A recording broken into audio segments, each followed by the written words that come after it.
फलस्तीन, फलस्तीन और फलस्तीन। फलस्तीन पूरी दुनिया का सबसे दर्दनाक इलाका बन चुका है। फलस्तीन एक ऐसा इलाका बन चुका है जिसने अपने वजूद के लिए लाखों लोगों को कुर्बान कर दिया।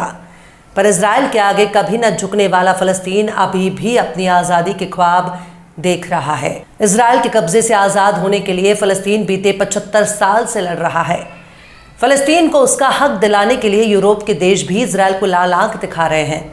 दुनिया के 140 से ज़्यादा देश अब फलस्तीन को मान्यता दे चुके हैं, यानी दुनिया के ज़्यादातर देश अब फलस्तीन को एक देश के तौर पर कबूल कर चुके हैं। ऐसे में इजराइल बिल्कुल अलग थलग पड़ता जा रहा है। फलस्तीन में मुसलमानों के किबला-ए अव्वल मौजूद है, जिसे बैतुल मुक़द्दस कहा जाता है। बाज़ दफ़ा इसे बैतुल मुक़द्दस भी कहा जाता है। इसी इलाके में जेरूसलम मौजूद है और इसी जेरूसलम का ताल्लुक बैतुल मुक़द्दस से है, जिसे दुनिया अल अक्सा मस्जिद के नाम से जानती है। फ़लस्तीन अरब का इलाका है, लेकिन अरब का इलाका होने के बाद भी इजराइल को कब्जा कराने के लिए पश्चिमी देशों में बहुत मदद की है। लेकिन जिस अरब के लिए फ़लस्तीन जाना जाता है, आखिर उस अरब के दिल में फ़लस्तीन के लिए कितनी मोहब्बत है। जिस वक्त गजा में इजरायली हमले शुरू होने के बाद हज़ारों फ़लस्तीनियों के मारे जाने की खबरें सामने आ रही थीं, तब उनकी लाशों को देखकर भी अरब के हुक्मरानों का दिल नहीं पसीजा। खुद सऊदी अरब रियाद में नाच गाने करवा रहा था।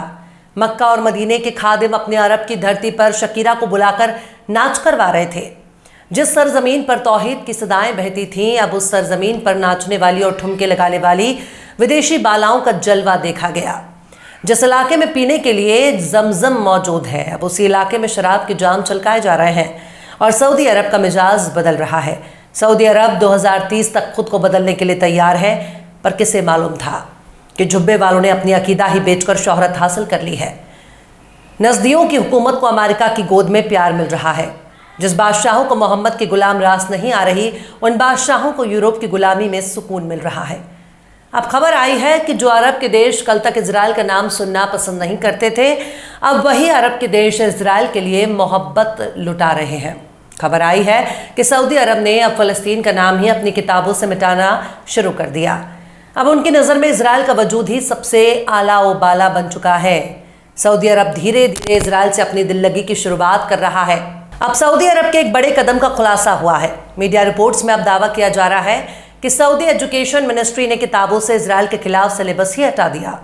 इस बदलाव को सऊदी अरब के बदलते नजरिए के तौर पर देखा जा रहा है। ये तमाम दावे रिसर्च में सामने आए हैं। सऊदी अरब के पढ़ाए जाने वाले सिलेबस में इतना बड़ा बदलाव कोई मामूली घटना नहीं है। इसका रिसर्च लंदन में institute for monitoring peace and culture tolerance and school education की ओर से जारी किया गया है। हालिया चंद सालों के दौरान इस संस्थान ने हिंसक और यहूदियों के खिलाफ मटेरियल हटाने में सऊदी अरब की सिलेबस सुधार दिखाते हुए कई अध्ययन प्रकाशित किए, लेकिन पूरी तरह से इन्हें नहीं हटाया गया। शोध में इस बात पर जोर दिया गया कि हाई स्कूल के छात्रों के लिए सामाजिक विज्ञान की एक पूरी पाठ्यपुस्तक जिसमें इजराइल विरोधी सामग्री थी, उसे अब हटा दिया गया। Institute for monitoring peace and culture tolerance and school education के मुताबिक इजराइल और जायोनिवाद की तस्वीर बदल गई है। इस शोध में कहा गया कि छात्र अब वो कोर्स नहीं पढ़ते जो जायोनिवाद को एक नस्लवादी यूरोपीय आंदोलन बताती है, जिसका मकसद फलस्तीनियों को निकालना, अपनी सीमाओं का विस्तार और तेल के कुओं और ईसाई और इस्लामी पवित्र स्थलों पर कब्जा करना है। फिलहाल अभी भी इजराइल को नक्शे पर मान्यता नहीं मिली है, लेकिन ऐसे नक्शे जो पूरे इजराइल को फ़लस्तीन के रूप में दिखाते थे, उन्हें कई जगहों से हटा दिया गया। होलोकास्ट, जिसे हिटलर की ओर से यहूदियों के नरसंहार के रूप में जाना जाता है, वो सिलेबस में नहीं है। 1948 की जंग में अभी भी इजराइल को कब्जा करने वाला बताया गया। हालिया सालों के दौरान सऊदी अरब ने किताबों में यहूदी विरोधी भावनाओं को कम कर दिया है। Institute for monitoring peace and culture tolerance and school education की पिछले रिपोर्ट में 4 नकारात्मक उदाहरण बताए गए जो अब हटा दिए गए। इसके अलावा 21 कई और उदाहरण भी हटाए गए। ईसाई और यहूदी धर्म का चित्रण भी सुधारा गया। रिपोर्ट के मुताबिक पाठ्यक्रम के 2023 संस्करण ने ईसाइयों और यहूदियों के खिलाफ उनके धार्मिक ग्रंथों में बदलाव करने के इल्जामों को भी हटा दिया।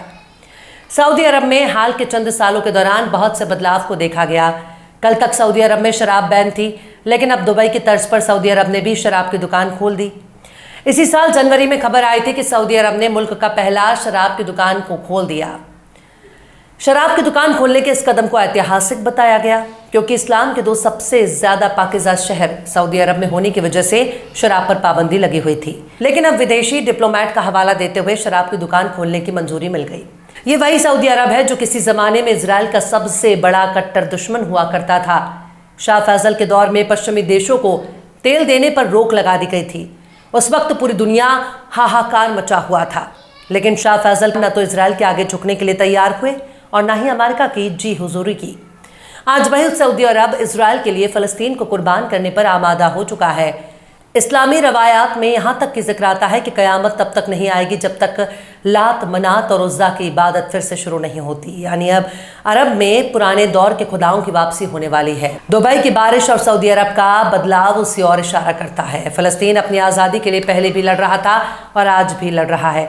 मस्जिद अक्सा को अब फिर से एक उमर की तलाश है। जेरूसलम बार बार सलाहुद्दीन अय्यूब को याद कर रहा है। अब देखना बाकी होगा कि कब उमर और सलाहुद्दीन की वापसी होगी। फिलहाल इस खबर में बस इतना ही। इस खबर को आप हमारे साथी शम्स तबरेज़ की कलम से सुन रहे थे। फिर मिलते हैं किसी और वीडियो में एक नई खबर के साथ। हर्षिता मिश्रा को दीजिए इजाज़त। जय हिंद।